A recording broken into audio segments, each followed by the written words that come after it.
কবি অমিত রায়ের লেখা অবকাশে। সূর্য তখন আরাম করে বিকেল ছাদে বসে, রাত নামলেই জবাবদিহি অবদান আর ত্রুটি। বন্ধ ঘরের অন্ধকোণে স্মৃতির আভাস বসে, সরকারি আইন নথি মেনে নক্ষত্রের এক ছুটি।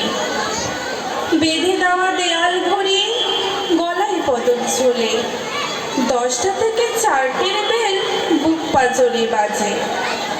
সরীসৃপের দায়িত্বের মোহনা বুঝে অবসরের কোলে, ফুরোয় কি সব কর্তব্য মানতে পারি না যে। ইটে ইটে স্নেহ শাসন, দেওয়াল গাঁথে সুশিক্ষার, চোখ রাঙানি মুখের হাসি ইঙ্গিত সব অগ্রগতি।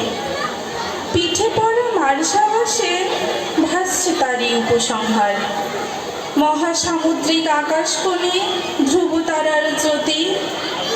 মুহূর্ত যত ঘনিয়ে আসে বাড়ছে স্মৃতির কারবারে, চোখের কাছে বুকের কাছে হচ্ছে যে সব ফিকে।